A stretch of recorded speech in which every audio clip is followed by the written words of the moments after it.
Friends, आज हम बात करने वाले हैं रावण 2 मूवी के बारे में। चलिए कहानी शुरू करते हैं। आपने देखा हुआ रावण के फर्स्ट पार्ट की एंडिंग के टाइम जीवन और रावण मर जाते हैं या फिर वो दोनों गेमिंग की दुनिया में वापस चले जाते हैं। और गेमिंग की दुनिया में जाने के बाद जीवन को पता चलता है कि रावण सोनिया और प्रतीक को दोबारा मारने की कोशिश करेगा और वो दोबारा गेमिंग की दुनिया से बाहर जाने की कोशिश करेगा। और रावण को रोकने के लिए जीवन एक प्लान बनाता है और तभी जीवन गेमिंग की दुनिया से बाहर निकल जाता है। फ्रेंड्स, वो खुद गेमिंग की दुनिया से बाहर नहीं निकलता बल्कि प्रतीक उसे निकालता है, क्योंकि प्रतीक के पास जीवन का हार्ट होता है और वो उसके ज़रिए जीवन को गेमिंग की दुनिया से बाहर ले आता है। आपने देखा होगा कि रावण की एंडिंग में प्रतीक हार्ट के ज़रिए जीवन को वापस ले आता है। तो फ्रेंड्स, ये वही वाला सीन था। जीवन सबसे पहले प्रतीक को रावण के बारे में बताता है कि रावण फिर से गेमिंग की दुनिया से बाहर निकालने की कोशिश करेगा और तुम्हें मारने की। फिर जीवन प्रतीक को अपना प्लान बताता है और ये भी कहता है कि वो इस बारे में अपनी मॉम को कुछ ना बताए। फ्रेंड्स, जीवन और प्रतीक रावण को हमेशा के लिए ख़त्म करना चाहते थे, लेकिन गेमिंग की दुनिया के किसी भी कैरेक्टर को हमेशा के लिए ख़त्म या मारा नहीं जा सकता, लेकिन उस कैरेक्टर को हमेशा के लिए लॉक किया जा सकता है।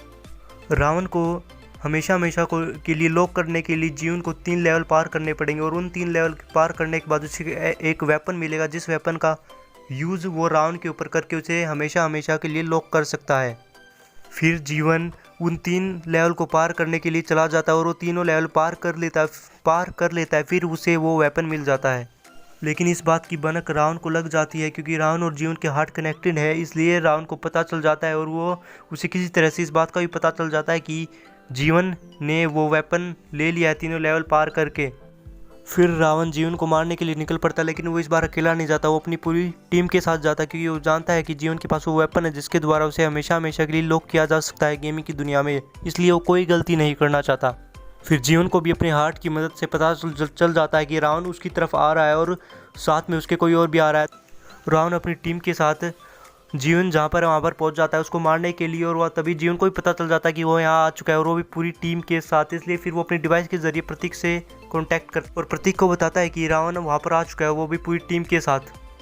प्रतीक जानता है कि जीवन उन सब के आगे अकेला कुछ भी नहीं कर पाएगा, इसलिए वो जीवन को गेमिंग की दुनिया से बाहर निकाल लेता है और साथ ही कुछ और गेमिंग कैरेक्टर्स को भी बाहर निकाल लेता है और साथ ही कुछ गेमर्स को भी उसी टाइम हायर करता है। और तभी रावण की टीम भी गेमिंग की दुनिया से बाहर आ जाती है। फिर एक फाइट बैटल होती है और प्रतीक ने जो गेमिंग कैरेक्टर्स निकाले थे वो जीवन की टीम की तरफ से लड़ते हैं। फिर दोनों टीमों में बैटल होती है और रावण की टीम ज़्यादा पावरफुल होती है, इसलिए रावण की टीम के 3 मेंबर, दोनों ही टीमों में 4 मेंबर होते हैं और रावण की टीम के 3 मेंबर जीवन की टीम के 3 मेंबर्स को हरा देते हैं। और लास्ट में रावण और जीवन के बीच फाइट होती है और दोनों फाइट करते करते लेवल 3 पर पहुँच जाते हैं और लेवल 3 में जाते ही रावण अपने एक ही शक्ल के अलग अलग कैरेक्टर्स बना लेता है और फिर जीवन को उनको पहचानने में काफ़ी मुश्किल होती है, क्योंकि इस बार रावण की किसी भी कैरेक्टर में उसकी परछाई भी नज़र नहीं आती है। और तभी जीवन अपने हार्ट से कनेक्ट करने की कोशिश करता है रावण को और पता चल जाता है कि असली रावण कौन है और वो उसी टाइम उस वेपन का यूज़ करता है और रावण हमेशा के लिए लॉक हो जाता है।